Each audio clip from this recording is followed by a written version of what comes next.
이 불교를 철학하다라는 책을 그 책은 이제 그 법보신문에 이렇게 연재를 했던 책인데 그 책에 대해서 이렇게 강연을 부탁을 하시면서 이렇게 이 12연기를 중심으로 이렇게 얘기를 해달라고 이렇게 말씀을 해주셔서 그 얘기를 이제 주로 해볼까 합니다. 사실 그 책에서는 이것저것 다 다루고 있어가지고서 강연을 하거나 할 땐 사실 조금 난감한 책이었습니다. 그래서 이렇게 몇 개만 이렇게 뭘 골라서 해야 되는데 오히려 이렇게 이걸 갖고 해달라라고 말씀을 해주시니까 저는 오히려 편했었는데 일단 이렇게 이 12연기인데 먼저 연기에 대한 얘기부터 시작을 하는 게 좋지 않을까 생각을 합니다. 여기 계신 분들은 다 이렇게 이 불교 더구나 이렇게 첫눈에 봐도 이렇게 굉장히 이렇게 이 불교 그 절에도 많이 다니시고 불교 생활을 이렇게 많이 하셨을 분들 같아서 제가 이렇게 불도저 앞에서 삽질하고 있는 건 아닌가라는 이런 생각도 이렇게 들긴 합니다만 그 불교의 가르침을 이제 연기라고 얘기를 하는데 이 연기법이 뭔지에 대해서 이렇게 물어보면 뭐라고 이렇게 답을 하시나요? 불교에 대해 관심 있는 분이 연기법이 뭡니까? 라고 이렇게 물어보시면 뭐라고 답을 하시나요? 이 암경에 나오는 이것이 있어서 저것이 있고 대강 이제 그런 얘기를 이렇게 보통 이렇게 하시는데 그 문장을 저도 봤는데 굉장히 이해하기가 힘들었습니다. 왜냐하면 이렇게 이것이 있고 저것이 있다라고 하는 그런 연관을 얘기를 하는 건지 서로 이렇게 상관적이라는 건지 여러 가지로 해석될 수 있는 것이었기 때문에 사실 그거 가지고서 부처님이 말씀하시려고 했던 게 이렇게 명확하게 드러나는 것 같지는 않았습니다. 오히려 이제 그 문장의 의미라고 하는 것은 그 이후에 불교 역사에서 이렇게 쭉 그 가르침이 펼쳐지면서 진행되어 온 걸 보면서 그 의미를 거꾸로 추론하는 게 맞았겠다라는 생각이 드는데 저는 이제 그렇게 이해를 합니다. 연기라고 하는 것은 그러니까 어떤 것들 연기적 조건이라고 하는 말과 결부가 돼 있을 텐데 어떤 것들이 기대어 있는 조건 이런 뜻이죠. 연기적 조건이라는 건. 그래서 영어로 번역할 땐 보통 이렇게 dependent condition이라고 이렇게 번역을 하기도 합니다. 그러니까 이 어떤 것이 그것이기 위해서 기대어 있는 조건 이런 거지요. 그리고 이제 이 연기법이라고 하는 것들은 어떤 것도 그것이 기대어 있는 연기적 조건에 따라서 그 본성을 달리한다 라고 하는 이런 것이라고 저는 이해를 합니다. 그래서 예를 들면 저는 지금 이 자리에서는 청중이 되어주신 여러분들을 조건으로 해서 여기서 이제 강사로서 이렇게 강연자로서 이렇게 존재하지만 사실 이제 여기 계신 분들이 다 흩어져 사라지고 아니면 제가 이제 집에 가서 저희 어머니 만났을 때는 이제 그냥 한 사람의 아들이 되는 거지요. 그래서 이렇게 어머니 만나서 저희 어머니도 물론 이렇게 절에 열심히 다니십니다만 거기서 이렇게 제가 이런 얘기 하려고 그러면 너 왜 그러니? 이렇게 됩니다. 거기서는 안 먹어주시는 거죠. 거기서는 한 사람의 아들일 뿐인 겁니다. 아들은 영원히 아들 아니겠습니까? 그러니까 조건이 달라지면 이런 게 안 되는 겁니다. 똑같은 이렇게 불교에 대한 얘기를 하려고 해도 이런 방식으로 절대 얘기를 할 수가 없는 거죠. 사실 이걸 조금 더 이렇게 밀고 나가서 생각을 해보면은 이거는 사물을 보는 아주 다른 종류의 사고방식, 아주 흔하지 않은 굉장히 중요한 사고방식을 이렇게 포함하고 뜻하는 것입니다. 예를 들면 이렇게 제 옆에 이렇게 지금 어깨 위에 뭐 하나 얹어놨습니다. 뭔지 보이시나요? 이 마음법에 밝으신 분들이니까 이 마음을 정의하셔서 보시면 이거 보일 텐데 뭡니까 이거? 바이올린입니다. 바이올린. 예. 이제 보이시죠? 예. 이제 아는 만큼 보인다고 딱 이렇게 보입니다. 이거 얹어놓고서 제가 이렇게 이 마이크 대신에 활을 잡고서 이 연주를 하면은 어떤 소리가 날까요? 대강 짐작이 되실 겁니다. 바이올린은 또 뭐죠? 바이올린의 본질이라는 건 뭐죠? 악기죠, 악기. 여러분이 아시는 건 그렇죠? 그거는 바이올린이라고 하는 것은 음악 연주를 하기 위한 악기예요. 그런데 제 어깨 위에서 제가 이렇게 얹어놓고서 활을 이렇게 휘둘렀을 때 그게 악기가 될 수 있을까요? 그때도 그걸 악기라고 할 수 있을까요? 제가 불행히도 없어서 지금 이렇게 보여드리진 못하는데 제가 이렇게 휘젓기 시작하면 여러분은 2분도 안 돼 가지고서 그만 이럴 겁니다. 그렇게 말하기 민망하시면 그냥 일어서서 나가실 겁니다. 그 경우에는 제가 아무리 멋지게 연주하려고 애써봐야 이 제 어깨 위에 얹는 것은 악기가 아니고 고문기계가 되는 겁니다. 여러분들 못 나가게 붙잡아 놓고서 한 10분 연주하면 다 돌아버릴 겁니다. 그런데 그 바이올린이라고 하는 게 정경화나 이런 사람 사라장 어깨 위에 딱 올라가지고서 이렇게 올라가 있을 때는 아주 훌륭한 악기가 되겠지요.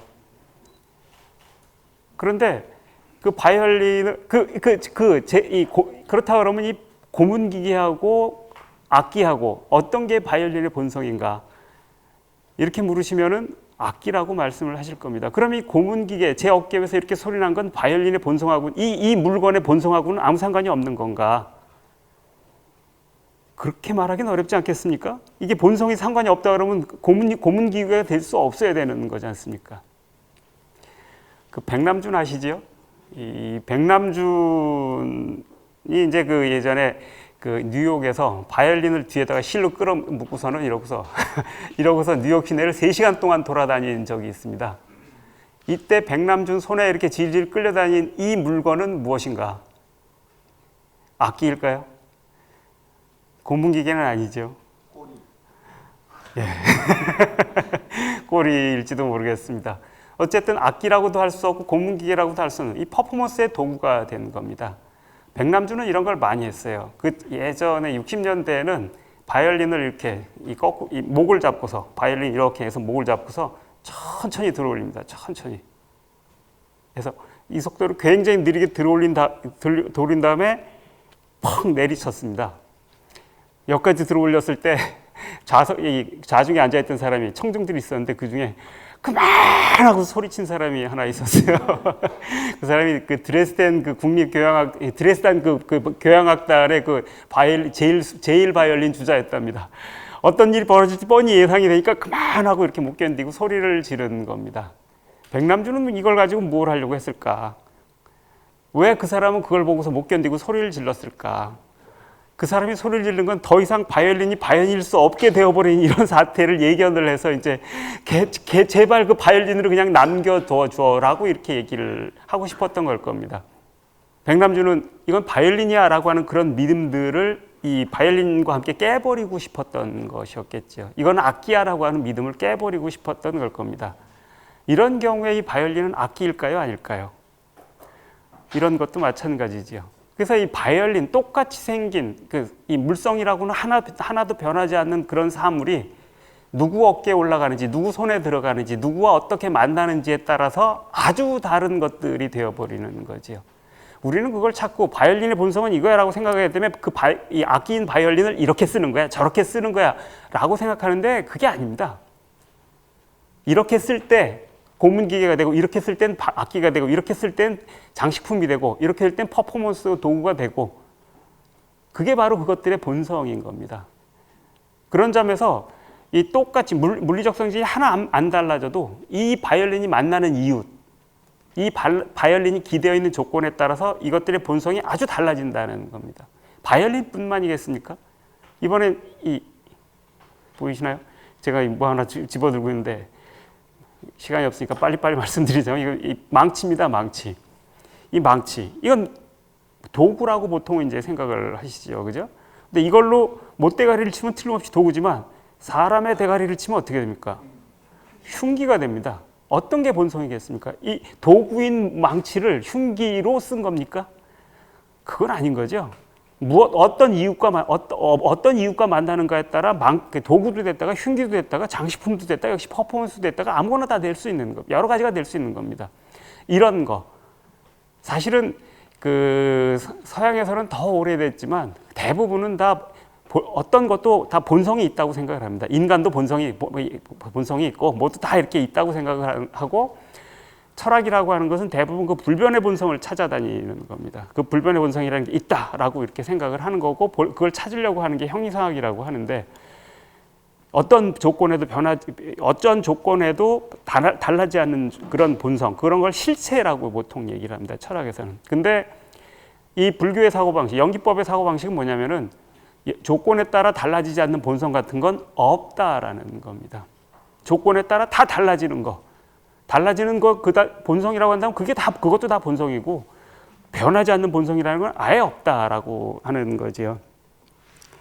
제 본성도 마찬가지입니다. 제가 누구와 만나는가에 따라서 제 본성이 달라지는 겁니다. 제가 뭐 하는 사람인지. 그래서 이렇게 이 흑인들 아시지 않습니까? 어떤 이웃과 만나는가에 따라서 자유인으로 살 수도 있었지만 자유인으로 살다가 노예가 되어서 사는 삶을 살기도 했고 지금은 임노동자가 돼서 살기도 하고 이런 식으로 누구와 만나는가에 따라서 본성이 달라집니다. 그 점에서 보면은 연기법에서 말하는 본성이라는 거는 나의 본성은 내 안에 있는 게 아니라 나의 이웃에 달려있는 이웃에 있는 셈인 거지요. 바이올린의 이 물건의 본성도 이 안에 바이올린 통 안에 있는 게 아니고 이것이 만나는 바깥 외부에 있는 이웃들에게 있다라고 이제 말을 할 수가 있겠습니다.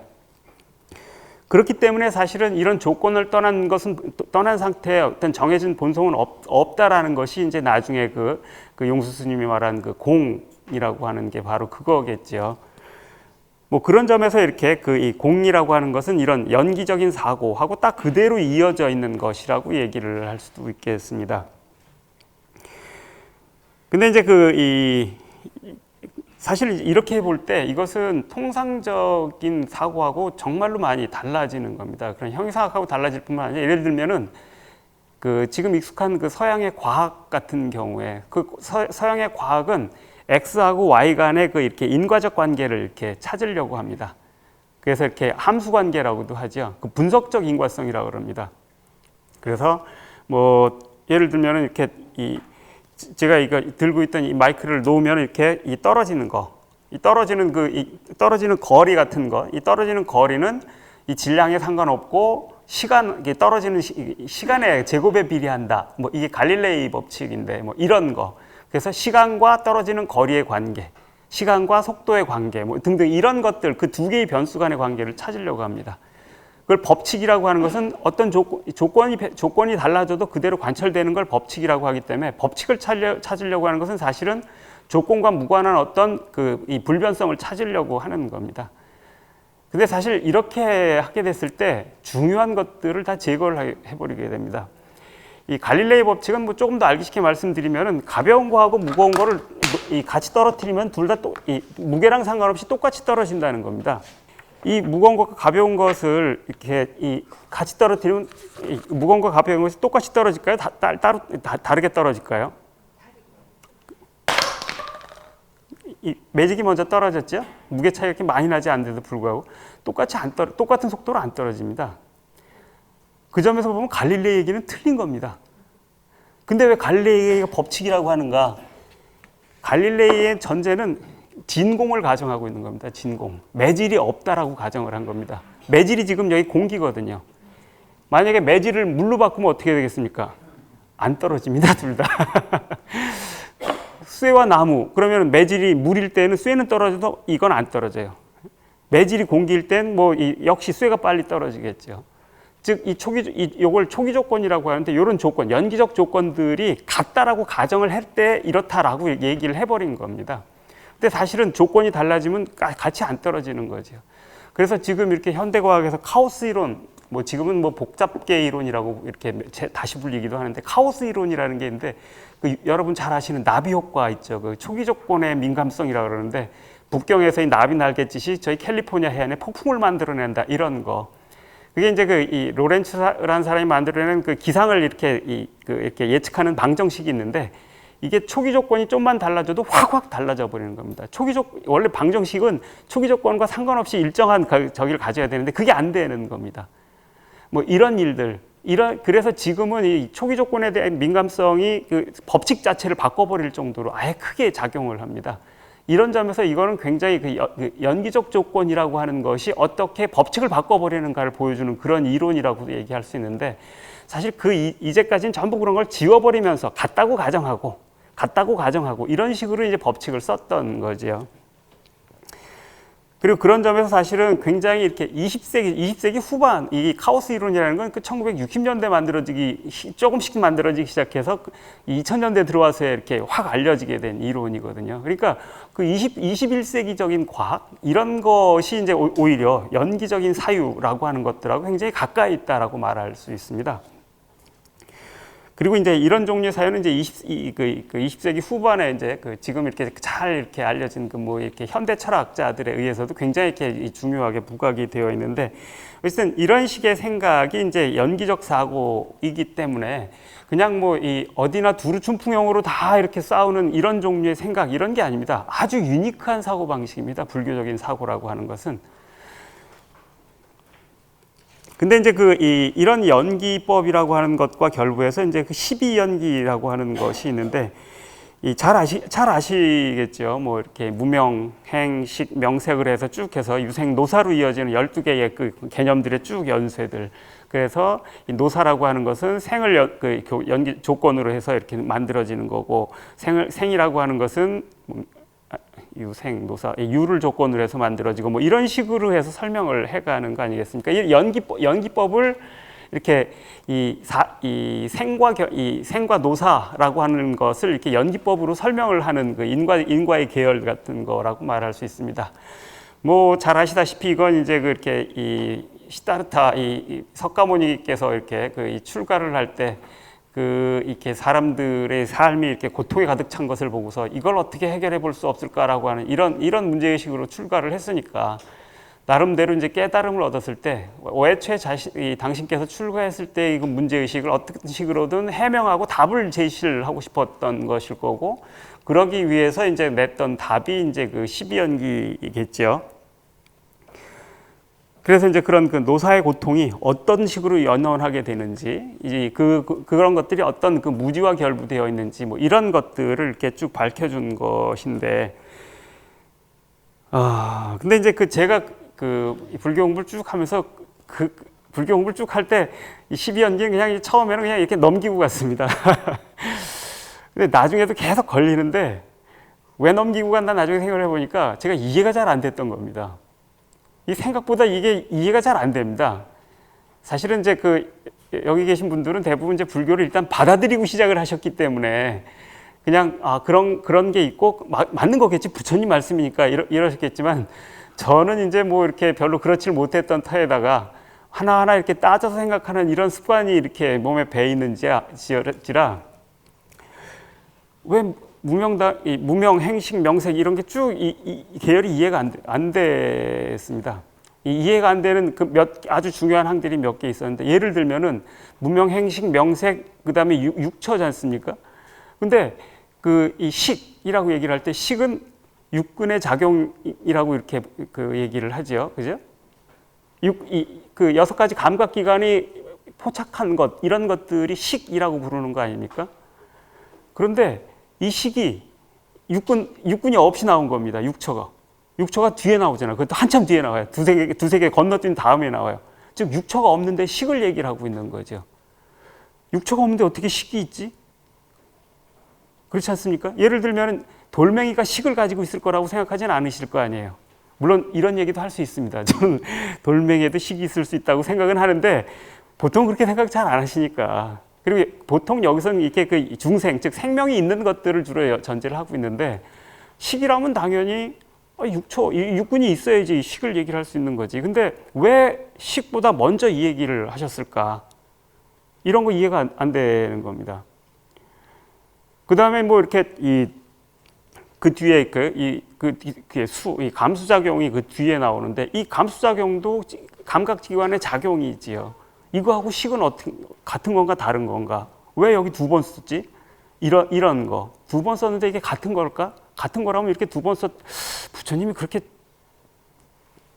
허술할까? 이런 생각도 이제 거꾸로 드는 겁니다. 그리고 또 하나 아주 근본적인 거는, 사실 이게 이제 어떻게 보면은 이 노사를 고통으로 여기는 이런 종류의 관념이 사실 무지고 무지의 산물인데, 그 무지의 가장 이거 해명하기 위한 첫 번째 고리가 이제 무명 아닙니까? 그리고 이제 무명에 대해서 다 그러니까 빛이 없는 거니까 무지라고 이렇게 얘기를 하고 시작을 합니다.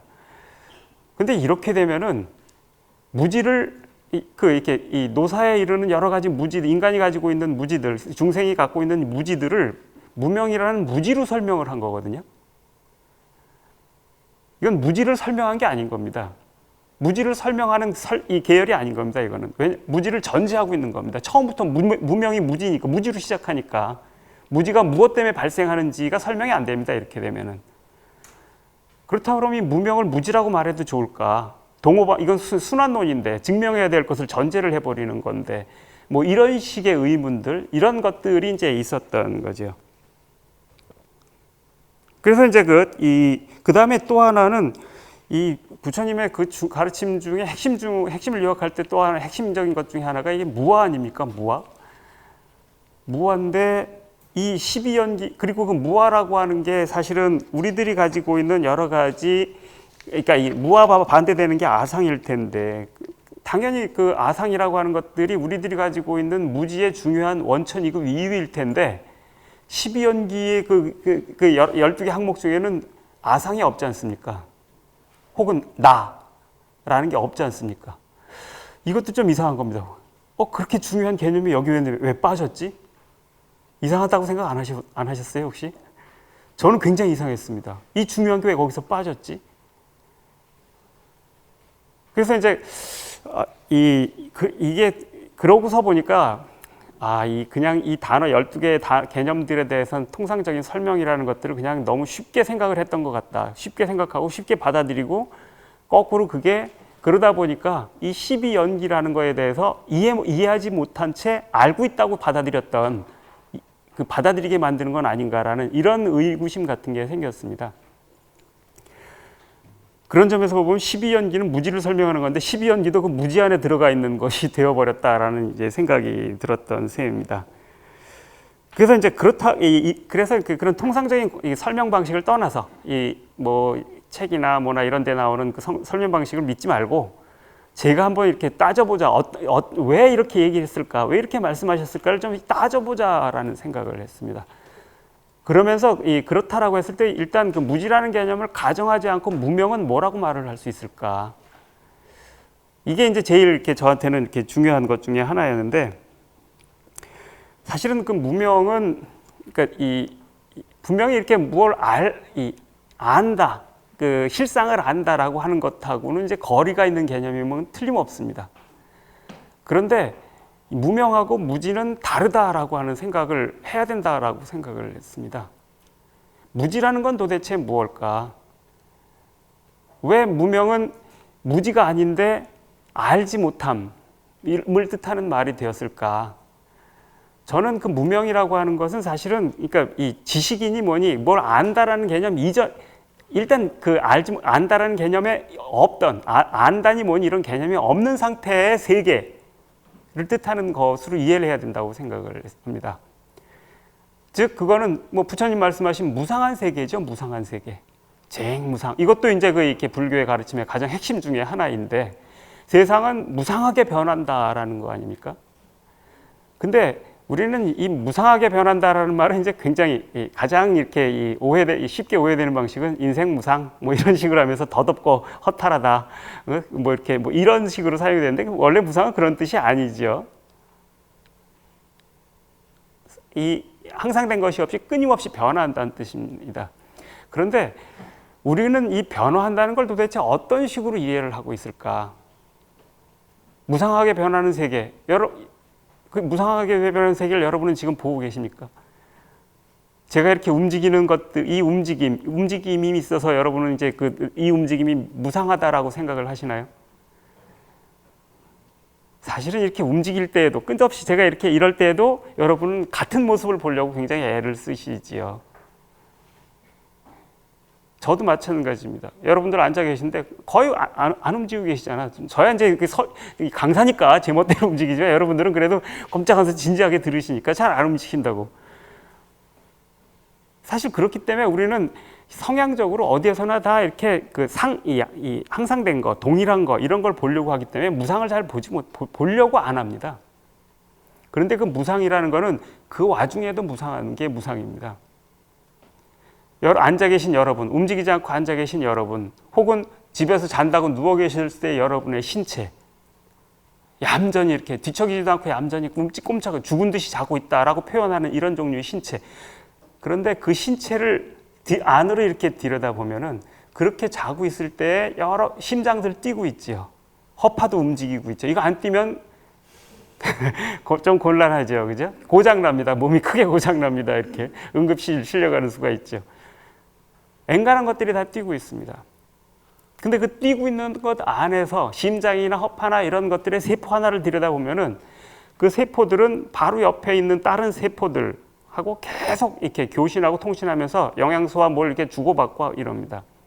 피가 날아다주는 영양소와 산소를 받아서 이걸 가지고 미토콘드리아한테 넘기고 미토콘드리아는 이걸 가지고 에너지를 생산을 하고 뭐 등등 이러면서 계속 여러분들이 자고 있는 그 시간에도 심장만 뛰고 있는 게 아니라 거의 모든 세포들이 그렇게 움직이고 있습니다. 항상 거기 안에 계속 흐름이 흘러다니고 있습니다.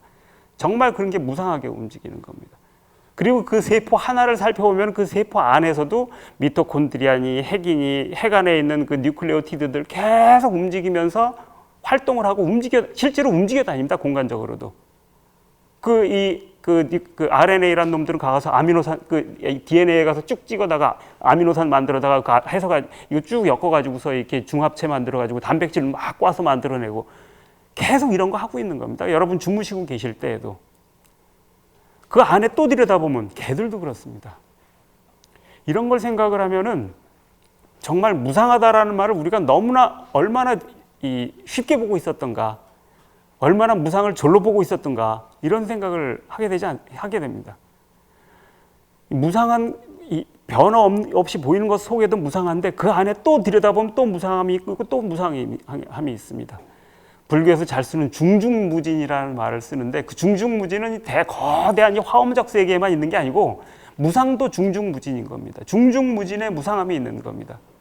그렇기 때문에 무엇을 안다, 포착한다, 알식자를 써서 무엇을 안다라는 현상은 사실 그렇게 무상한 것에 대해서는 사용할 수가 없습니다. 안다라고 하는 건 무언가를 정지시키는 겁니다. 제 모습이 계속 변할 때 어느 한순간을 어느 지점에 고정해 놓고 누구라고 이렇게 명명하는 겁니다.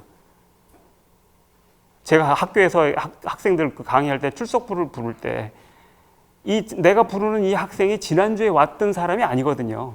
그 무상한 변화에서 세포들이 계속 바뀌고 있는 사람들이잖아요. 그래서 엄격하게 얘기를 하면 지난주에 불렀던 이름으로 부르면 안 됩니다. 근데 그래서 그래서 사실은 엄격하게 얘기하면 이름을 부를 수가 없습니다. 실상이라고 한다 그러면. 근데 그럼 출석을 부를 수가 없고 성적도 줄 수가 없고 강의도 할 수가 없으니까 그냥 부르는 거죠. 편의를 위해서. 이런 게 식입니다. 너 누구지? 라고 하는 인식, 응? 김머시기 군 이렇게 얘기를 할 때 이런 게 식이거든요.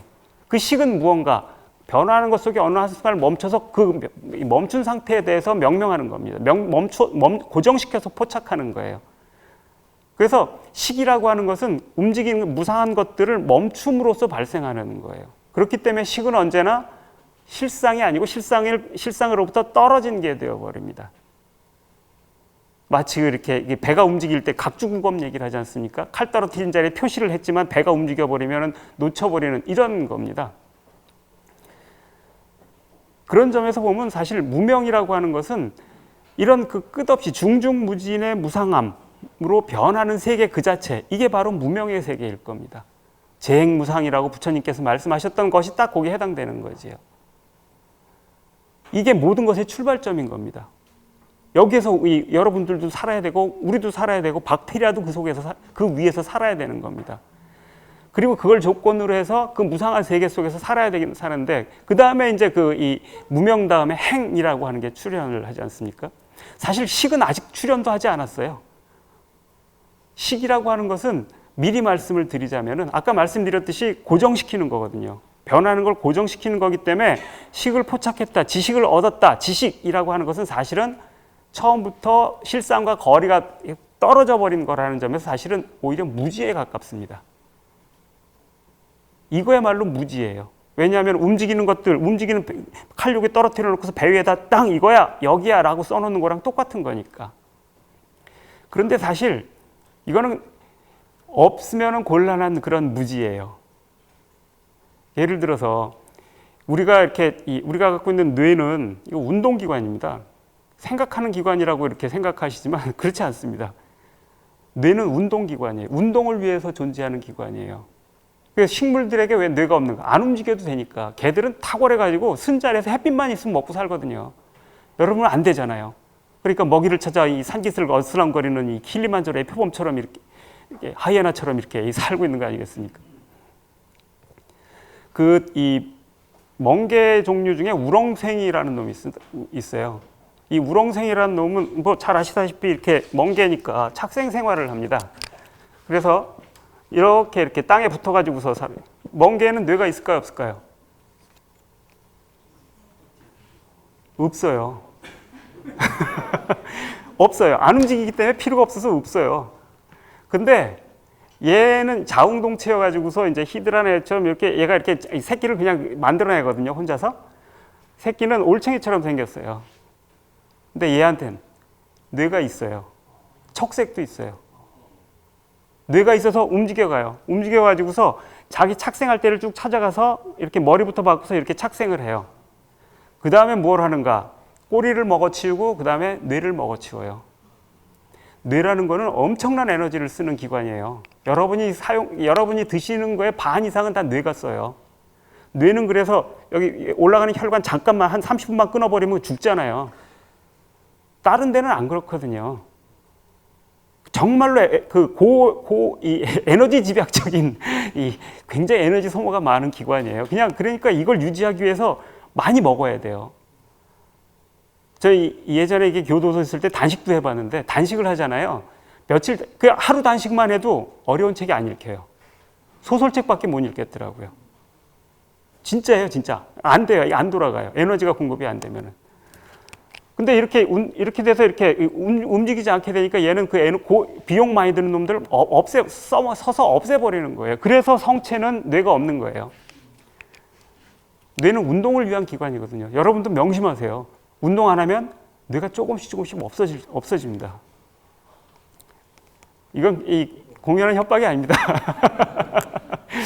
이 뇌과학이 이렇게 증명한 건데, 사실 이렇게 저는 예전에 학교 다닐 때 뇌세포는 이제 한 5, 6세까지 생기고 그 다음에는 없어지기만 한다고 들었는데 그렇지 않대요. 지금도 이렇게 계속 에너지와 혈액과 영양소를 공급하면은 7, 80이 돼도 특히 해마나 이런 데는 뇌세포는 계속 생겨난대요.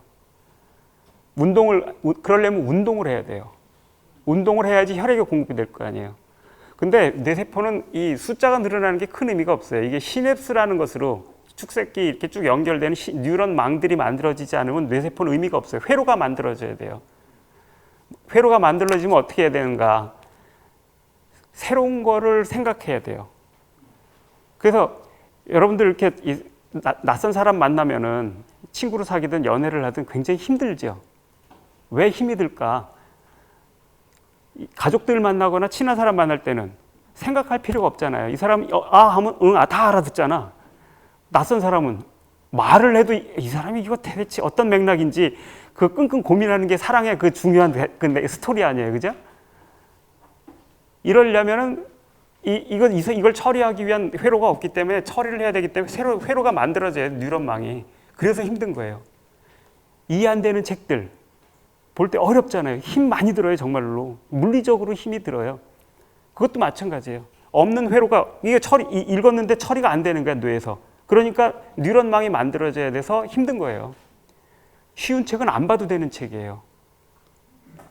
거기 있는 내용들이 다 내 머리 위에서 처리되고 있다는 뜻이기 때문에 알고 있는 것이란 뜻이고 안 봐도 되는 거란 뜻이에요.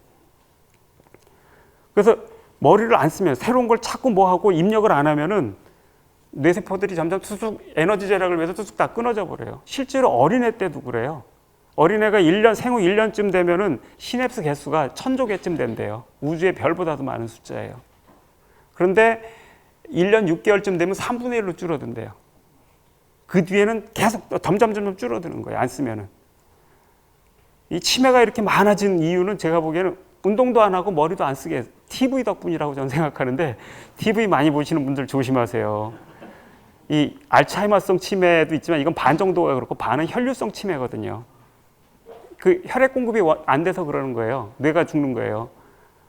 그런 건데 이건 여러분 그냥 방 안에 앉아 계시면은 선방에 앉아 있는 분들이란 모르겠는데 그냥 방 안에 5시간 앉아 있어 보라 그러세요. 있을 수 있어요?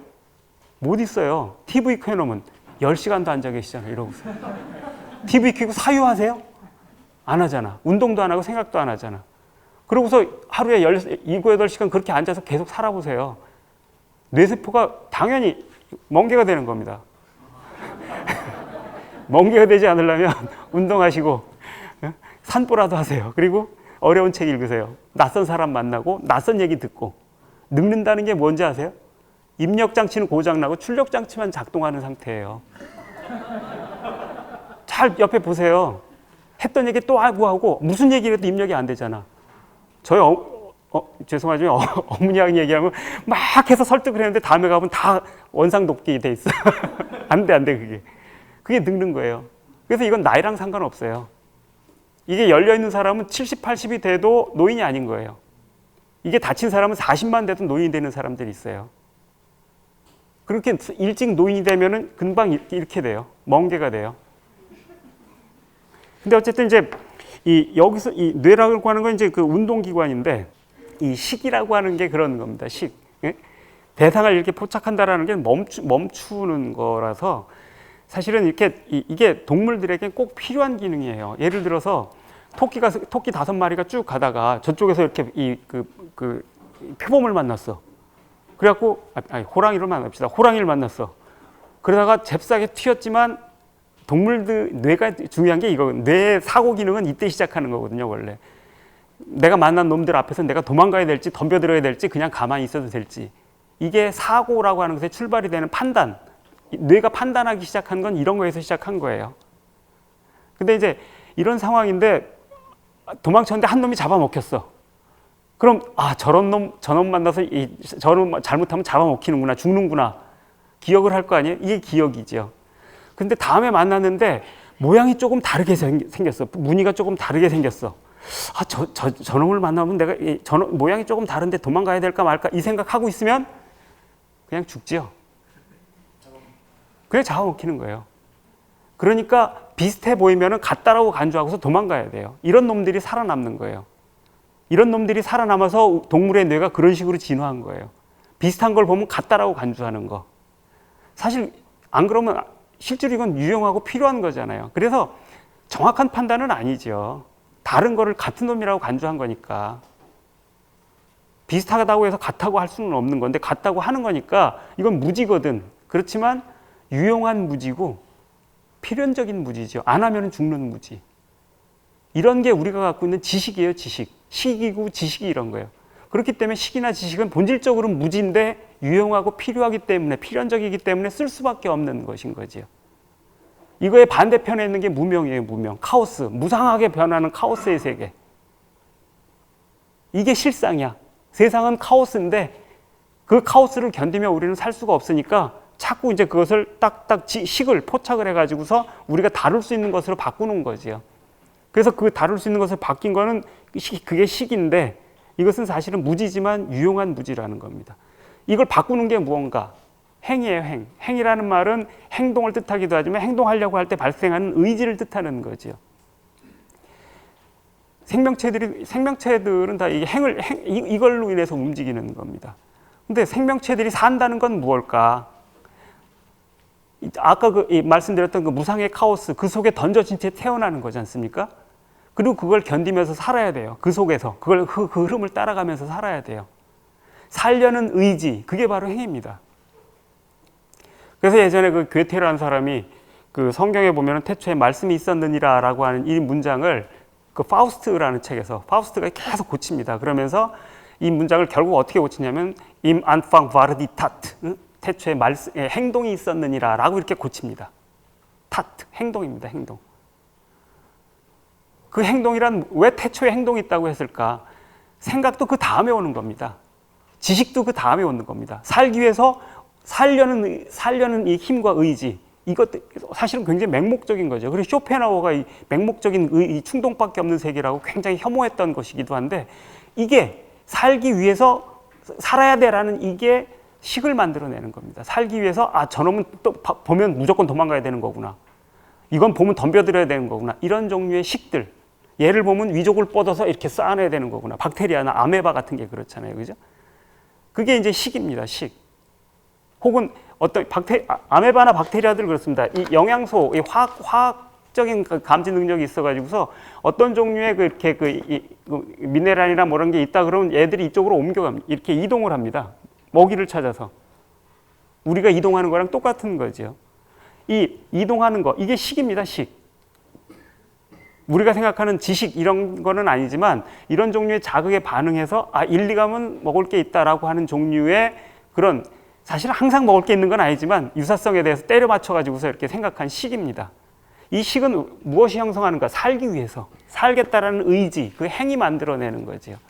그래서 무상한 카오스의 세계 속에서 살겠다는 의지가 식들을 만들어내는 겁니다. 그게 무명, 행식이라는 그 계열이 바로 그런 거지.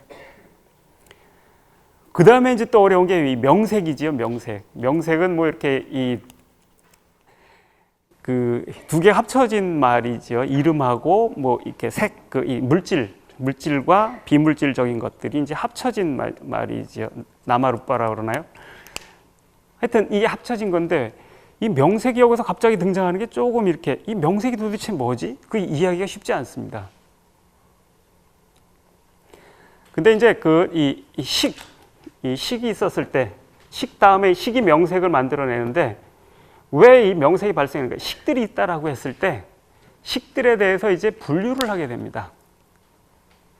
이건 이래. 아메바나 박테리아 같으면 그냥 여기다 생각도 없이 그냥 이렇게 따라가는 게 식이거든요. 근데 이제 조금 더 진전되면은, 이거는 먹을 거, 이거는 이렇게 독소, 이건 피해야 할 거, 이런 것들을 분류하게 되겠죠. 그죠?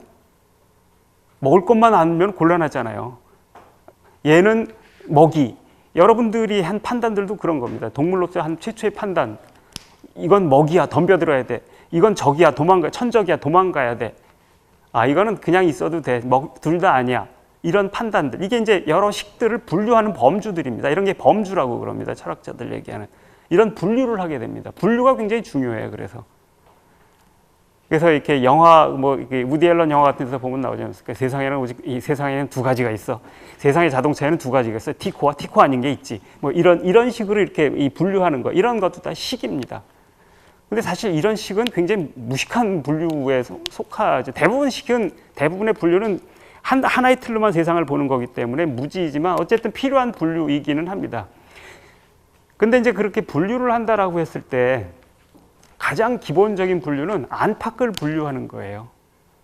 식이 발생했다라고 했을 때, 식이라고 하는 건 사실은 이 아메바 수준에서도 그렇고, 여러분들이 먹이를 봤을 때도 이건 고기군 이렇게 얘기를 할 때도 마찬가지인데, 어떤 대상과 여러분의 코 혹은 대상과 눈, 이게 만남에서 이렇게 식이라는 게 발생하는 거 아니겠습니까? 얘들도 마찬가지죠. 이것과 얘가 갖는 어떤 감각적인 감각기관이라고까지도 하기 어렵죠. 여기는 어떤 이렇게 세포가 가지고 있는 특이성이 딱 이렇게 만났을 때 먹이네 하면서 딱 흘러가게 하는 식이 발생을 하는 거거든요. 그런데 이 식이 발생을 했는데, 이 식은 그런 점에서는 사실은 이미 그 자체로 이렇게 이 두 개가 섞여 있는 겁니다.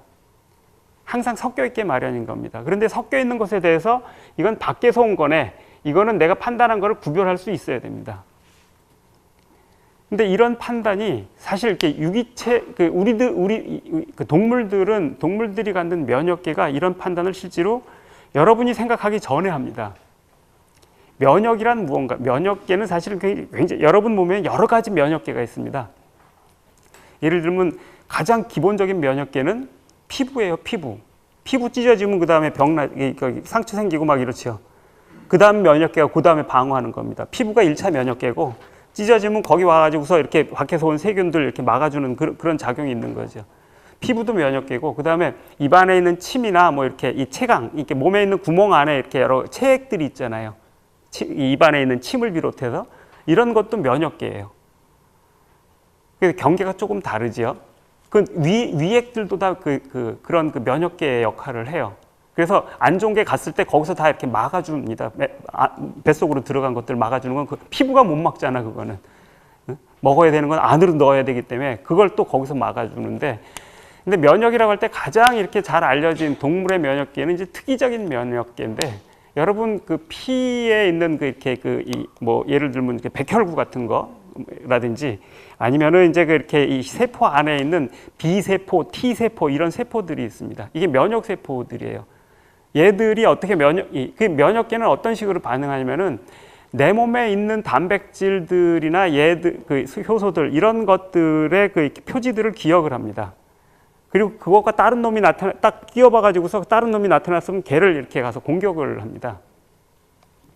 T세포들이 주로 그렇게 하는데, 이제 그렇게 해서 얘들을 이렇게 공격을 하는데, 예전에 이런 걸 굉장히 군사주의적인 방식으로 설명을 했어요.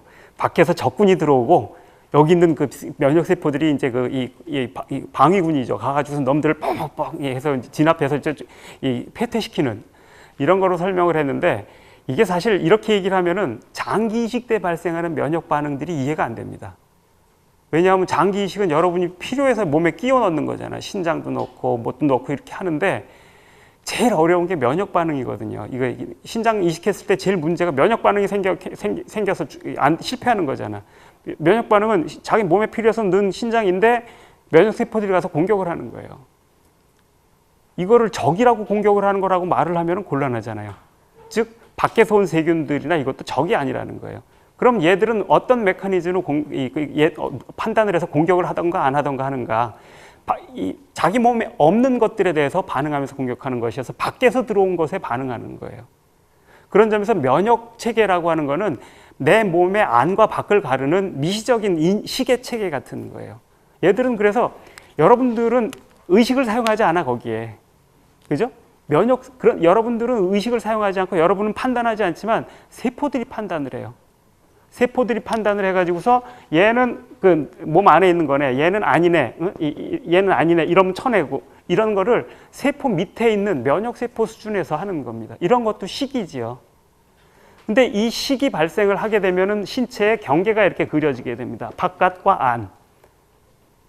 그리고 이제 바깥과 안이 이렇게 만들어지게 되면은 그 다음에 내 몸과 내 몸 아닌 것들, 나와 환경 이런 게 이제 구별되기 시작하지요. 그런데 내 몸 안에 있는 것도 마찬가지인데, 이렇게 했을 때 꼬집은 것과 꼬집힌 것들이 또 구별되게 되겠죠, 그죠? 마찬가지로 내 몸 안에 있는 것도 구별을 하게 됩니다. 어쨌든 그 경우에 이렇게 이런 것들의 자극의 재료가 되는 거, 이런 것들은 그러니까 물질적인 것에 가까이시라고 명명할 수 있고, 그것들을 지각하는 작용, 이런 것들은 정신적인 거, 따옴표 쳐야 되겠지만 능동적으로 식을 형성하는 작용을 하는 거, 이게 이제 두 개가 구별되는 거죠. 뭐 유식에서 같으면 견분, 상분으로 구별하는 게 우리 눈에서만, 육식에서만 작용하는 게 아니라 미시적인 요 세포적인 수준에서도 작용한다는 겁니다. 이러면서 이 나마와 루파를 이렇게 구별을 하는 거지요. 물질적인 것과 비물질적인 것을 구별을 하는 겁니다. 그리고 그 다음에 이제 이렇게 명색 다음에는 이 육처 혹은 이제 육입, 육근 뭐 이런 감각기관 내지는 감각작용을 뜻하는 것이 그 다음에 이렇게 이것에 의해서 설명이 되죠. 요 지점에서 저는 아까 얘기했던 자아라고 하는 것들이 출현한다. 요 사이에 자아가 사실은 숨어 있다라고 말을 해야 한다고 저는 생각을 합니다. 왜냐하면은 사실은 이 감각기관이 육처, 육입, 아니비설신의 6개 얘기 있지요. 그런데 조금 아까 말씀드렸듯이 여러분들이 식을 형성하는 기관은 그 아니비설신이 6가지 감각기관만 있는 게 아니에요. 면역세포도 식을 형성한다 그랬잖아요. 그죠?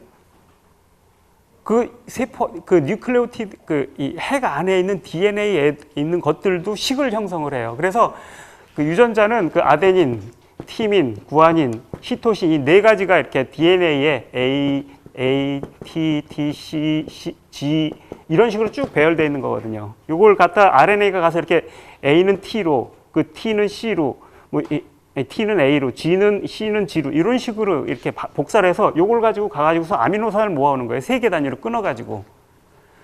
다른 놈끼리 안 하고 이거 알아보는 거예요. 알아보는 거. 이것도 식 아니에요? 자기 짝을 알아보는 거잖아요. 이거는 세포가 아니고 핵산 수준에서도 알아보는 거예요. 그리고 여기서 이제 A, G, T 뭐 이렇다 그러면 이제 뭐 아데닌, 어떤 건 리신, 어떤 건 글루탐산 이런 아미노산 짝이 있어요. 이거 아미노산 알아보는 거예요, 얘들도.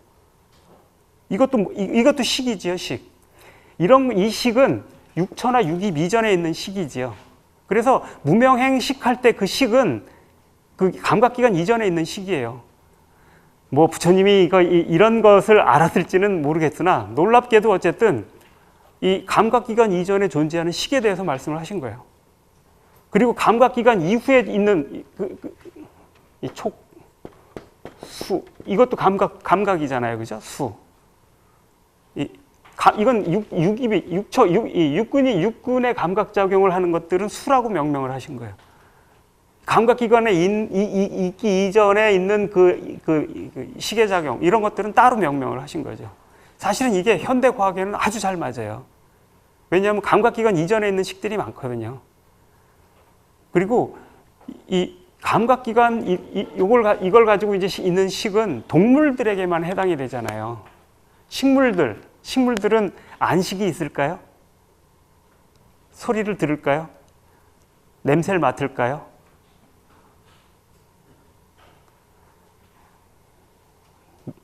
소리 듣는 건 아직 확증이 안 됐어요. 다른 건 다 해요. 식물들은 빛을 감지하는 능력이 우리보다 훨씬 탁월해요. 걔들은 그게 모든 거기 때문에 빛에 대한 능력은 아주 탁월해요. 그래서 식물학자들이 이렇게 좋아하는 그 실험할 때 가장 많이 쓰는 애기장대라는 풀이 있어요. 아주 제일 간단한 풀인데, 애기장대라는 풀의 광수용체가 11개가 있어요. 여러분 눈의 망막에는 여기 이제 이 광수용체들 광감세포들이 있는데, 이 광수용체가 있는데 5개가 있어요, 인간은. 그래서 이렇게 로놉신, 그 다음 포톱신 3개, 크립토크림, 이렇게 이 크립토크롬 5가지가 있어요. 로놉신은 명암을 구별하는 거예요. 포톱신은 색깔을 구별을 해요. 아마도 삼원색에 해당될 것 같아요. RGB. 그 다음에 이제 이 크립토크림은 생체 시계. 그래서 이 빛에 반응하면서 생체 리듬을 조절하는 역할을 해요. 이게 빛과 결부가 돼 있어요. 이렇게 5개가 있어요. 여러분은 그 눈이 얼마나 섬세해요, 그죠? 이 모든 걸 다 탁월하게 보여주는데 5개의 광수용체가 하는 거예요. 근데 애기장대풀은 11개가 있다니까. 그럼 우리보다 훨씬 한 2배 이상 2개가 뭐겠어, 그지? 훨씬 잘 본다고 봐요. 25배 이상 잘 본다고 봐야지. 우리가 잘 몰라서 그런데 얘들이 명암만 구별해서 빛이 있는 데만 이렇게 가는 거, 이런 건 잘 알려져 있어요. 다윈 시대부터 알려져 있는데 그게 아니고 빨간색과 파란색도 다 구별을 해요. 예를 들면 석양이 이렇게 떨어질 때 색깔이 빨간색이잖아요. 그 색이 오는 순서에 따라서 얘가 꽃을 피워야 될지 잎을 닫아야 될지 이런 걸 판단을 하는 거예요. 그래서 광합성에서 호흡으로 바뀌어야 되잖아요. 이런 거 하는데 필요하기 때문에 다 구별을 해요. 확인이 됐어, 그거는. 그런데 얘들은 그러니까 우리들이 사물을 보는 것보다 더 잘 봐. 그런데 눈이 없잖아. 그럼 안식이 있는 거야, 없는 거야? 본다라고 말할 수 있어요, 없어요? 이걸 본다라고 말할 수 없다라고 말하는 건 너무나 동물적인 이런 생각이죠. 다 보는 거예요. 다만 눈 없이 보는 거죠. 눈이 있어야 본다는 생각은 동물들에게만 해당되는 거기 때문에 동물 중심주의적인 생각이에요. 인간 중심주의적인 생각이에요. 눈 없이도 볼 수 있어요. 훨씬 잘 볼 수 있어요. 얘들은 이 냄새를 굉장히 잘 쓰거든요. 이파리를 이렇게 해충들이 와서 이렇게 이 벌레들이 와서 갉아먹기 시작하면은 얘들을 쫓기 위해서 그 메탄기가 섞여 있는 그 가스를 방출을 해요. 그 이파리에서. 그러면은 그 냄새를 맡고 이 나무에 있는 다른 잎들 전체가 다 그 가스를 다 방출을 해요. 그런데 얘 말고 얘는 사실 냄새 맡고 한 건지 그 안에 다른 그 신경으로 무슨 신호를 전달했는지 모르잖아. 옆에 있는 나무들도 같이 그 가스를 방출을 해요. 이거는 냄새 맡고 하는 거라고 볼 수밖에 없어요. 그래서 후각이 있다. 코가 없어, 근데. 코가 없어도 냄새를 맡는다는 거예요. 이런 거기 때문에 사실은 6초 6입 없는 식을 얘기한 것은 굉장히 놀라운 건데 굉장히 중요한 인식이에요. 이거는 인간 중심으로 생각하지 않았을 때만 가능한 거거든요. 진짜 윗바나사 그렇게 이 윗바사나 열심히 하면은 그 안 보이는 미립자들 이 오온들이 터지는 것도 보인다고 어디서 누가 쓴 걸 봤는데 그 관찰력 덕분인지는 모르겠는데 놀랍게도 어쨌든 그래서 사실은 이게 왜 2번 썼지가 아니고 다른 거라는 거예요. 다른 거. 그리고 이제 이 육처 육입이라는 건 기관이라고 그러거든요. 감각 기관. 기관이라는 건 영어로 오르간이라고 쓰죠. 이건 이 라틴어 오르가눔에서 나온 건데요. 오르가눔. 이게 무슨 뜻이냐면 원래는 도구란 뜻이에요. 도구.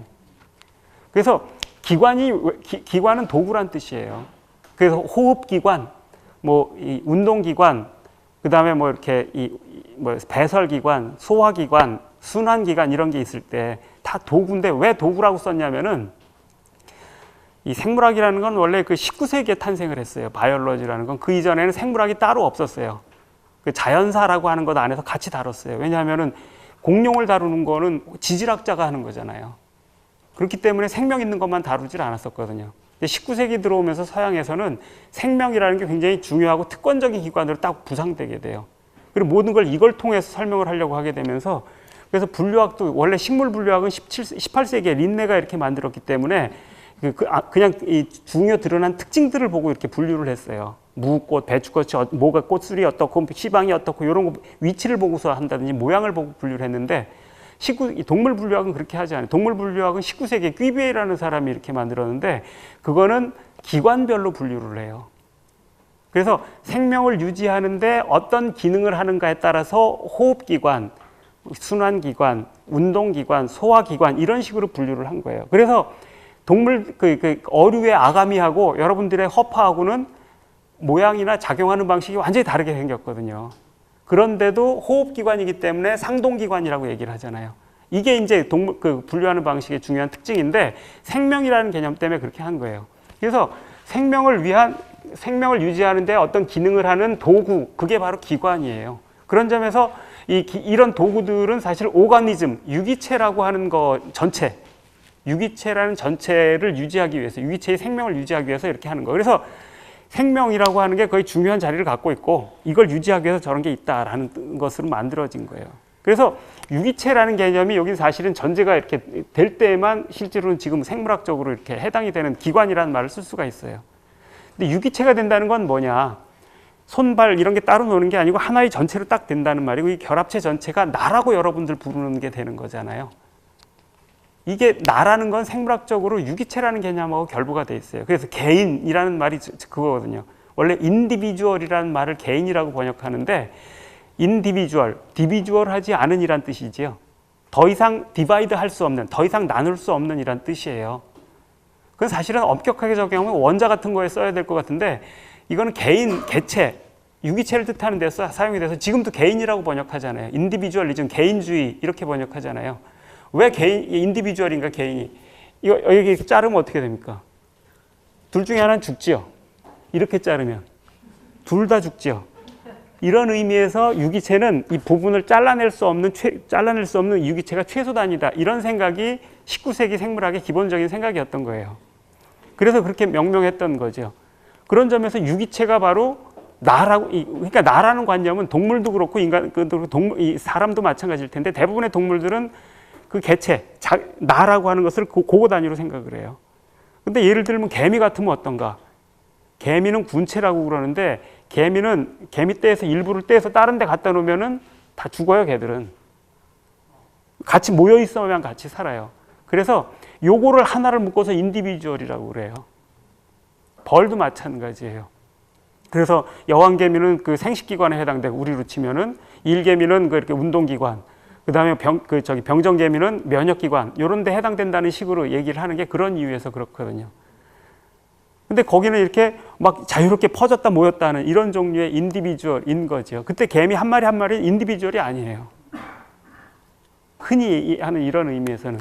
그렇기 때문에 동물들은 전부 다 이 오거니즘이 돼서 유기체가 되어야, 유기체 단위로 자기가, 개미는 그렇게 생각하지 않겠지만 대부분은 그게 나라고 생각을 할 겁니다. 근데 이제 바로 그런 점에서 육처 유기이라고 하는 것은 그런 유기체가 전제된 개념인 거죠. 나라는, 그래서 육처 유기은 이미 자아라는 게 있어야 돼요. 있을 때만 사용할 수 있는 말이에요. 근데 아까 여기 말씀드렸듯이 명색이라고 하는 거, 그래서 내외를 구별을 하고 내 몸과 바깥 환경을 구별하기 시작하려는 그런 작용이 딱 생기기 시작하면 이미 나의 경계라는 게 그려지기 시작하겠죠. 그죠? 이거의 작용에 의해서 이 나의 경계들이 그려지는 거예요. 실제로 면역계는 나 아는 것과 구별하는 작용이라고 정의를 해요. 생물학계에서도, 생물학적으로도. 이런 것에 의해서 구별이 된 거죠. 근데 사실은 그 경계는, 그 면역계는 굉장히 가변적이에요, 경계가. 왜냐하면 면역세포들이 작용하는 데 따라서 면역 방식은, 면역계는 경계가 달라지고, 안팎이 달라지거든요. 예를 들면 요새 뭐 이렇게 많이 있지만 이렇게 알레르기 같은 거, 알레르기는 사실은 면역계가 작동하는 게 굉장히 어려운 게 먹어야 된다는 사실 때문에 그래요. 동물들은 먹는다는 건 뭐예요? 내 몸 바깥에 있는 걸 내 몸 안으로 넣어서 흡수해서 내 몸의 일부로 만들어야 되거든요. 그러면은 면역계 입장에서 봤을 때 이렇게 들어온 거는 전부 다 공격 대상이에요. 근데 이 공격을 해버리면 못 먹잖아. 그래서 그냥 입으로 먹고 이렇게 위를 통해서 흡수된 거는 공격하지 않아요. 근데 그거를 직접 피부를 통해서 혈관에 주입하면 공격을 해요. 그래서 면역 반응 때문에 다 죽어요. 그런데 알레르기는 뭐냐 그러면은 내 몸에 내가 먹어야 되는 건데 이게 외부에서 들어온 표식을 얘네들이 이렇게 그냥 띄지 못해가지고서 먹으면은 그걸 공격을 해버리는 거. 이게 알레르기예요. 그래서 내 몸에 들어가면 면역 반응 때문에 사람이 죽기도 하잖아요. 그죠? 다치기도 하고. 그 다음에 반대로 그렇게 면역 질환 있죠. 가장 잘 알려진 게 류머티즘이죠. 류머티즘은 이 면역 세포들이 내 신체 일부를 바깥에서 들어온 거라고 생각해서 공격을 해버리는 거예요. 그래서 탈이 나는 거예요. 근데 류머티즘만 있는 게 아니에요. 각 모든 기관마다 다 이런 이런 자가 면역 반응이라고 그러는데 이런 게 다 있어요. 그리고 심지어 분자적 수준에서 자기 몸에 속한 것들을 적이라고 외부라고 생각해서 공격하는 이런 병이 있는데 루푸스 병이라고 그래요. 이거는 신체 모든 부위가 다 면역세포의 공격 대상이 돼버려요. 그래서 얘가 맘먹고 어느 부위 공격하면은 파킨슨병하고 똑같은, 뇌의 어느 부위를 공격하면 파킨슨병하고 똑같은 증상이 나타나고, 어디 부위 하면은 류머티스랑 똑같은 거, 모든 게 다 되는 이런 종류의 병까지도 있어요. 이런 경우엔 내부가 없는 거죠. 다 바깥으로 간주하는 거예요. 사실 이렇게, 그 다음에 이런 면역계 안에서도 다른데, 아까 피부와 안에 있는 체액이 갖는 경계도 다르다 그랬잖아요. 근데 그런 거 말고도 면역계는 또 노말 플로라라는 게 있어서 밖에서 들어온 세균인데 내 몸 안에 딱 적응해가지고 내 몸에 면역계로 되는 놈들이 있어요. 아주 이상한 놈들이죠. 지금 밖에서 봤을 때는 그렇게 이 스파이 같은 놈들, 배신자 같은 놈들일 텐데, 이 노말 플로라라고 하는데 이것도 면역계의 중요한 일부인데 얘들은 안팎의 경계가 또 다르죠. 이렇게 원래는 우리 몸의 경계는 굉장히 여러 가지가 있는 거예요. 그런데 어쨌건 간에 그걸 우리는 이제 그것들을 하나의 경계라고 생각을 하면서 그 경계 안에 있는 게 나다. 바깥에 있는 건 환경이다. 이렇게 간주를 하면서 나라는 관념이 발생하는 거죠. 이게 허구죠. 나라는 관념은 그래서 허구예요, 허구. 그렇기는 한데 이 허구도 유용하고 필요한 허구예요. 왜냐하면은 이 경계가 없어져 버렸을 때 사실은 이 내 몸 안에 있는 신체들의 능력이 탁월하면은 어떤 놈들이 와도 걔랑 같이 잘 지내면은 이 면역계 경계가 필요 없거든요. 그런데 어떤 세균은 들어와도 괜찮은데 어떤 세균은 들어오면은 내 몸이 못 견디는 경우가 많잖아요. 세균은 병균이 아니에요. 그래서 내 몸에는 무지 많은 세균이 이미 있어요. 여러분 신체 안에 조 단위 개수의 그 세균이 있어. 걔들은 아무 이상이 없는 거야. 몸 안에 있어도. 근데 어떤 놈들은 조금만 들어와도 치명적인 병이 되는 경우도 있잖아. 그래서 이걸 방어하지 못하면 죽어버리는 거. 이게 에이즈가 바로 그런 거잖아요. 이런 면역체계가 와해돼 버린 거예요.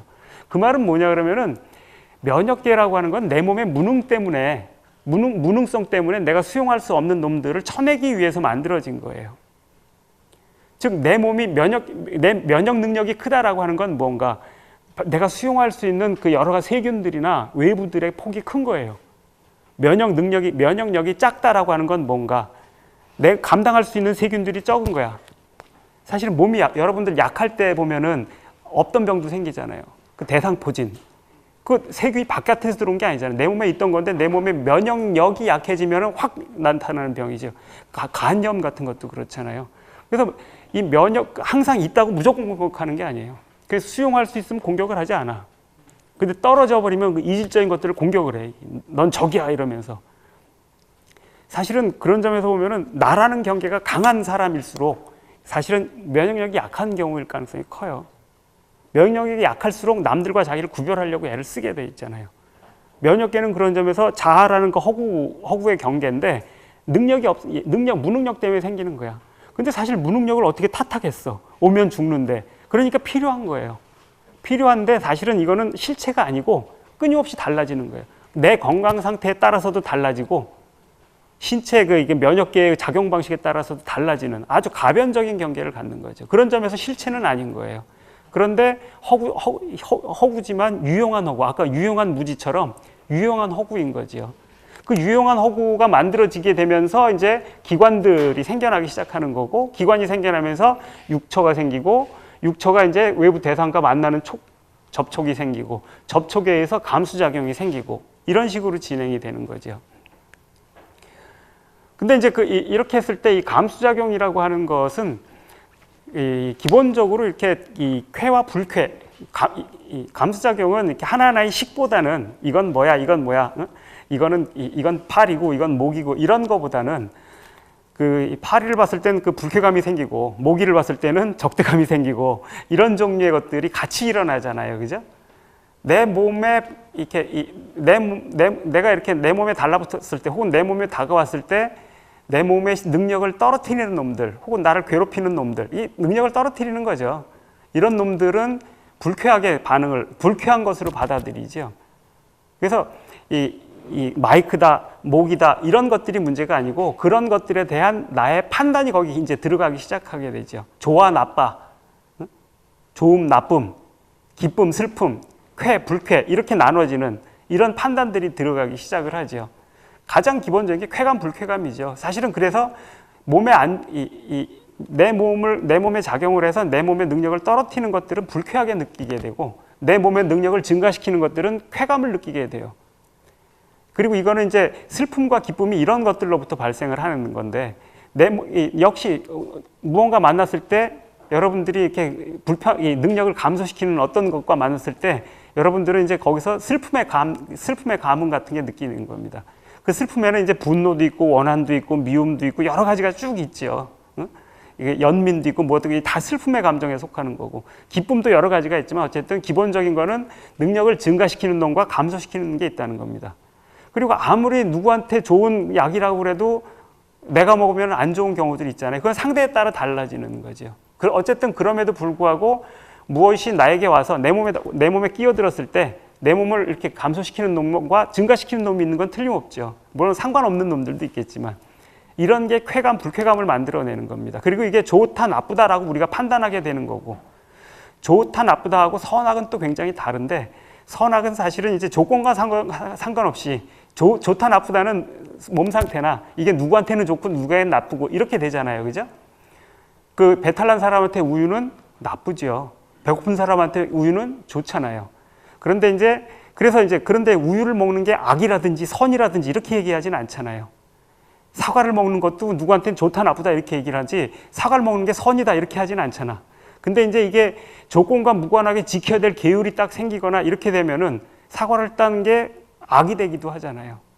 그게 이제 아담의 사과잖아요. 대부분 이건 초월적인 그런 규칙들을 인위적으로 도입을 해서 그런 겁니다. 이렇게 되면 정말 이유랑 상관없이 지켜야 되는 어떤 것들이 이제 출현을 하게 되는데, 어쨌든 이 감수작용이라고 하는 것들은 크게 그런 두 가지 방향, 쾌감과 불쾌감, 기쁨과 슬픔을 야기하는 이런 것들로 분류를 하는 작용들입니다. 그리고 이것 때문에 분별이 발생을 해요. 분별이란 무언가, 이건 매직이다, 이거는 마이크다, 이건 팔이다, 이건 똥이다, 이런 판단이 분별은 아닙니다. 분별은 그거에 대해서 어떤 게 더 하나 달라붙는 겁니다. 좋아, 싫어, 이런 게 달라붙는 겁니다. 좋은 것과 싫어하는 것들, 이런 게 달라붙는 거지요. 그래서 이렇게 이 분별을 떠나면은 그러니까 지극한 도란, 그 조주 선사가 이렇게 자주 인용하는 증도가 이렇게 신신명에 나온 문장인가요? 그 있잖아요. 그 이렇게 이 지도문안 위험간택, 단막증의 통연명백. 그러니까 지극한 도는 어렵지 않으니 이 가려 선택하는 것을 안 하면 된다. 그래서 그런데 이제 가려 선택하는 게 뭔가 그 뒤에 나오는 말이죠. 애증을 떠나면 사태가 통연명백하다. 이렇게 되는 건데 그 예전에 그렇게 심리학자들이 실험을 했다고 합니다. 똥과 정확하게 정말로 똥의 모양으로 정확하게 초콜릿을 만든 겁니다. 그리고 사람들한테 먹으라고 나눠준 건데 여러분 드시겠어요? 드실 수 있을 것 같습니까? 어떻습니까? 그때 왔던 사람들은 대부분 어른들은 못 먹었대요. 근데 어린애들은 다 먹더래요. 어떤 차이가 있는가? 어린애들 보면 똥이 더러운 줄 모르고 갖고 놀고 그러잖아요. 애기들 보시면. 아직은 이게 더럽다, 뭐하다, 좋다, 나쁘다 이런 분별심이 안 생긴 겁니다. 그리고 이제 이게 똥이라는 걸 알아서 그렇게 갖고 놀지 않는 수준에서도 똥은 불쾌라는 느낌, 똥은 더러운 것이야 이런 생각이 아직은 없을 때는 초콜릿이네 하고 덤벼드는 겁니다. 여러분들은 딱 봤을 때 똥이잖아.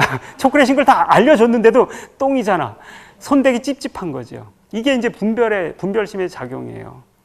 근데 이 분별심의 작용이 왜 문제인가? 실상에 다가갈 수 없게 만드는 거예요. 더러운 거니까 라고 해버리니까.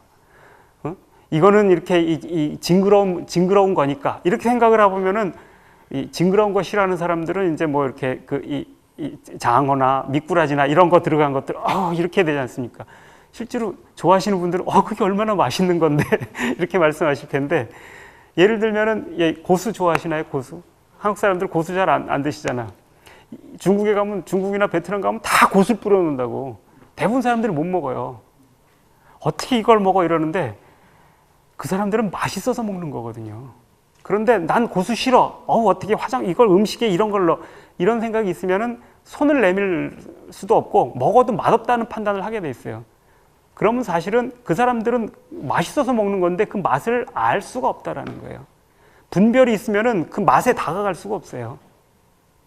이게 이제 그 유용한 무지였던 것이 이제 유용성을 넘어가지고 아주 이렇게 이렇게 삶을 이렇게 제약하는 무지로, 오류로 바뀌게 되는 겁니다. 실상을 못 보게 만드는 게 실제 삶에서 문제가 되게 만드는 거지.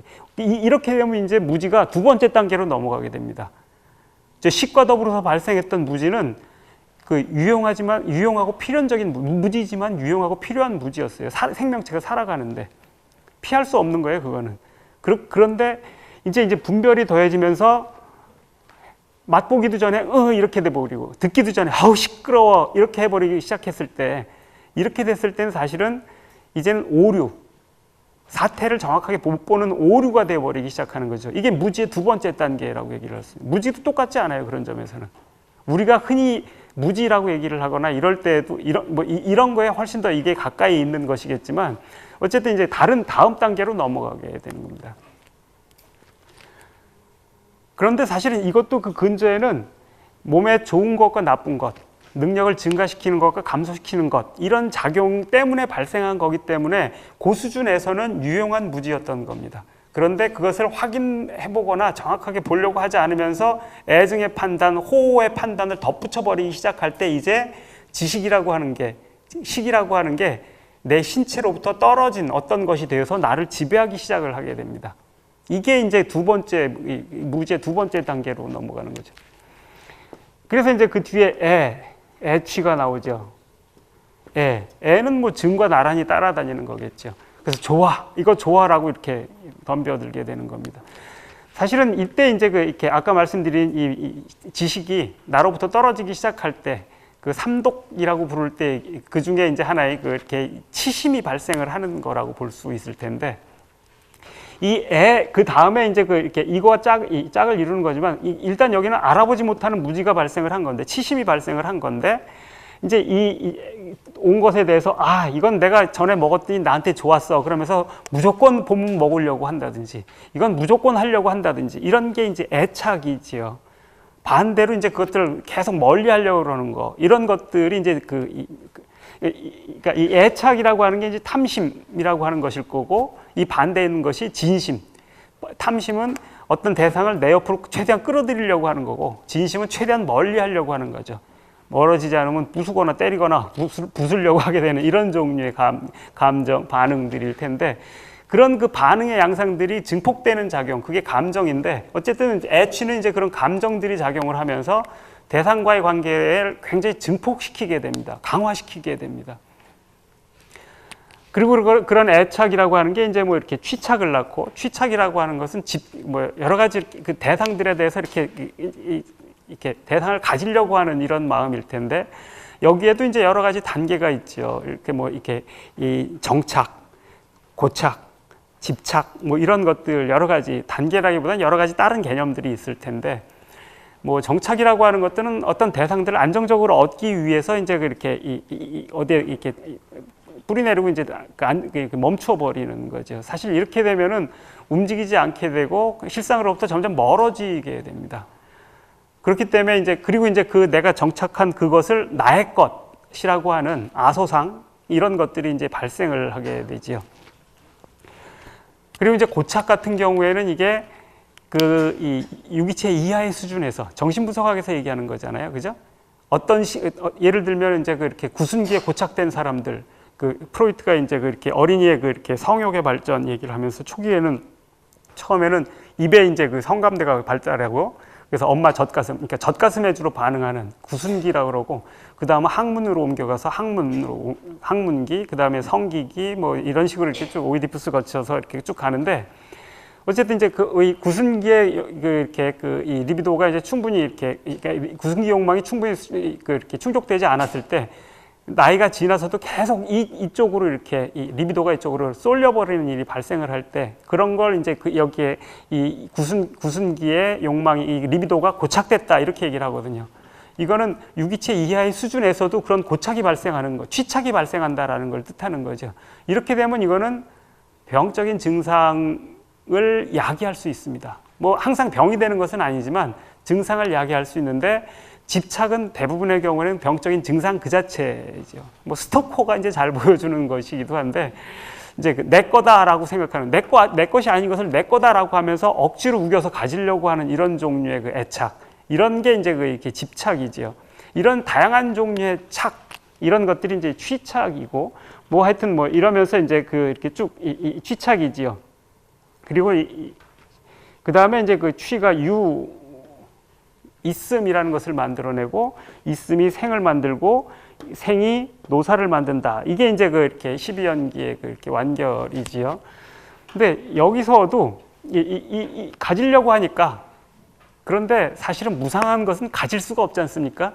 가져봐야 떠나버리는 것이고, 가져봐야 망가져버리고 썩어버리는 것이고 사라져버리는 것일 텐데, 가지려고 하는 마음은 사실 그렇게 되면은 사라지는 것들, 그렇게 되면 가질 수가 없게 되니까 거꾸로 뒤집어서 이것들은 존재하는 것이고 계속 있을 거야, 지속할 거야 라고 하는 그런 그 망상을 만들어내게 되죠. 이런 게 이제 이 전도망상이라고 하는 거죠. 뒤집힌 생각들을 만들어내서 유라는 관념을 만들어내죠. 그 다음에 유에서 생이 나온다라고 이렇게 돼 있는데, 이건 사실은 이렇게 철학적으로 대단히 이렇게 중요한 이렇게 이 화살표인데요. 이 세상이 이렇게 끊임없이 생멸하고 변화하는 것이다라고 했을 때, 사실 존재하는 것은 생성밖에 없는 겁니다. 생성 변화, 생멸밖에 없는 겁니다. 생멸이란 무언가, 생성이란 무언가, 있던 것들이 없어지고 없던 것들이 생기는 거죠. 이런 것들이 어떤 상태, 즉 탄생과 죽음이 공존하는 상태인 겁니다. 그런 점에서 보면은 죽음이라는 것조차도 사실은 생성의 일부인 겁니다. 탄생도 일부고 죽음도 일부인 것이고, 이게 공존하는 게 생성인 겁니다.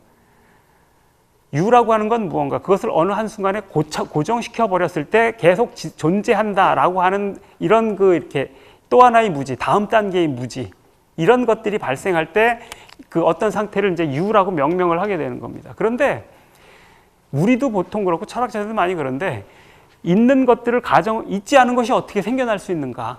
생겨난 것은 전부 있는 것이다 라고 하는 생각에서 있는 것이 생겨나고 있는 것이 멸한다 라고 하는 생각을 하게 되는 거죠. 이게 유와 생을 뒤집어 버리게 되는 겁니다. 실제로는 생이 있고, 생 있는 것들의 일부만을 딱 이렇게 고정시켜 버렸을 때 유라는 허구적인 관념이 발생하는 건데, 이렇게 생각을 하지 않은 거예요. 유를 실체화하면서 이 생이라고 하는 것들은 그 다음으로 이렇게 배열을 해버리고, 그런 생멸이 작동해서 노사, 늙어 죽는다라고 하는 이런 것으로 이렇게 가게 된다는 거지요. 사실 이건 헤겔 논리학 같은 걸 보면 그렇습니다.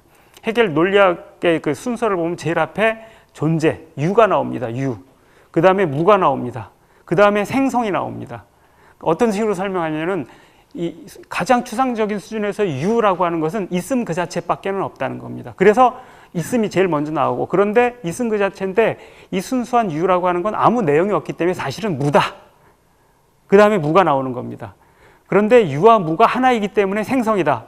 사실 이건 사기입니다. 이렇게 아무것도 없는 순수 유에서는 생성이 나올 수가 없습니다. 있음이라는 규정만 있는 곳에서는 아무것도 나올 수가 없기 때문에 나올 수가 없어요. 생성이 나올 수가 없어요. 그런데 이제 그럴듯하잖아요. 유와 무가 공존하니까 생성이라고 그러는데 어떤 무인지 어떤 유인지를 실제로는 무를 뜻하는 유에서는 생성이 나올 수가 없어요. 이제 헤겔은 이제 생성을 설명하고 싶어서 변증법을 이렇게 구성하고 싶어서 이랬던 건데 실제로 존재하는 건 생성밖에 없는 겁니다. 생성. 생성 안에서 제가 이 멈추려고 할 때만 유가 발생을 하는 건데, 이런 전도망상이 실제로는 철학, 그 서양의 철학, 그 생성을 설명하려는 철학자의 그 책 안에도 이렇게 자리를 잡고 있는 거죠. 그리고 이제 그렇게 되면 이제 그 이 생이라고 하는 것들은 이제 그렇게 이 있음을 탄생을 시작을 해서 이렇게 죽음으로 끝나는. 그래서 원래 죽음이라는 거는 우리 신체도 그렇지 않습니까? 지금 제가 이렇게 말하고 있는 순간에도 제 세포의 일부는 계속 죽어가고 어떤 것들은 새로 태어나고 있는 거거든요. 그런 것이어서 실제로 6, 7개월 지나면 뼛속에 있는 세포까지도 다 바뀐다고 하잖아요. 만약에 제 몸에 있는 세포들 가운데 어떤 놈들이 나는 죽고 싶지 않아 라고 하면서 이런 애착과 집착이 발생해서 존재를 지속하려고 하게 되면 그게 암세포가 됩니다. 우리 몸의 다세포동물인데 이게 때가 된 것들은 죽어줘야 돼요. 그래서 자살 스위치를 켜요. 미토콘드리아의 유전자에 있는데 거기서 이렇게 틱 자살 스위치를 올려주면 이제 걔가 죽는 거예요. 그렇게 죽어나가야지, 그렇게 죽어나가지 않으면은 걔가 좋은 자리 차지하고서 영양소와 산소를 다 쓰고 있으니까 새로운 세포들이 들어서 가지고서는 영양소와 산소를 먹을 수가 없어요. 사용할 수가 없으니까 얘들은 올라갔다 죽어 버려 가지고서 신체가 갱신이 안 되는 거야. 그래서 암 환자들 보면 쭉 삐쩍 말라 죽게 되잖아요. 그죠?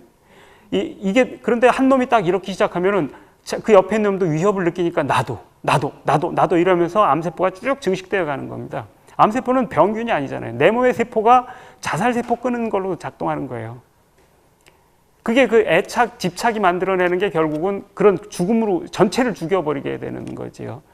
근데 사실은 생사라고 하는 것은 사실은 언제나 같이 하는 거고, 죽음이라는 것 없이는 생이라는 게 있을 수가 없는 겁니다.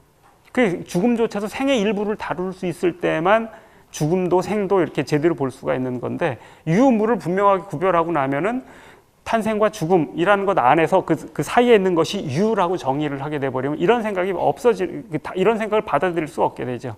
그래서 생은 죽음과 정반대에 있는 거. 그러면서 누구든지 살고 싶어 하니까 죽음에 대한 두려움과 공포를 느끼고, 그러니까 늙는다라는 것은 고통으로 가득 찬 것이 되어버리고, 인생은 고통이 가득 찬 거고 결국은 다 죽어갈 건데 하면은 태어나는 것부터가 이제 고통이 되어버리는 이런 이렇게 관념들이 이제 출현을 하게 되는 거죠. 그래서 윤회는 영원히 죽지 않고 사는 건데 왜 이걸 사람들은 고통이라고 느끼게 됐을까? 왜 끊고 싶어 할까? 생이 고통이라고 느끼는 사람한테는 고통의 영원성을 뜻하는 거기 때문에 그런 거죠. 근데 사실은 이런 관념 때문에 발생을 한 거죠. 그러니까 이런 관념이 싹 사라져버리면 윤회가 곧 해탈이다라고 하는 얘기로 갈 수가 있는 거지요. 뭐 따로 깨달을 것도 없고, 그 다음에 이렇게 사는 생 자체가 이렇게, 사실은 이런 관점에서 본다 그러면은 여러분들이 저하고 만날 확률이라는 건 지구 전체의 생명체들을 놓고 비교하면은 거의 0에 가까운데 만난 거거든. 얼마나 행운이에요. 그 다음에 헤어진다라고 하는 것은 이 사람이 헤어져야만 딴 사람이 또 올 거 아니야. 그거 얼마나 고마운 일이에요. 떠나주는데. 이렇게 되면 오는 것 오는 대로, 가는 건 가는 대로 긍정할, 이게 여여하게 긍정한다는 말 아닌가요? 있는 그대로 긍정하는 거. 이렇게 될 수 있는 건데, 이게 이제 취착이 발생을 하면은 가지마, 오지마. 이렇게 돼버리는 거가 되고, 이게 이제 고통으로 가득 찬 생이 되는 거죠. 똑같은 생을 살면서 사실은 겉으로 보기엔 다 비슷한 거죠. 근데 이제 아주 행복하게 사는 거, 아주 힘들게 사는 사람의 차이가 이제 거기서 나타나는 거 아니겠습니까? 뭐 이런 식으로 뭐 모르겠습니다. 제 식으로 너무 두들겨 맞춘 것이 아닌가 싶기는 한데 어쨌든 제가 공부한 그 이렇게 이 자연과학이나 문화 등등 이런 것들하고 철학적인 개념들 이런 것들을 가지고 이렇게 생각을 하면은 12연기는 이런 식으로 해석되는 게 어떠한가라고 이렇게 저는 생각을 합니다. 일단 제 얘기는 여기까지 하겠습니다. 감사합니다.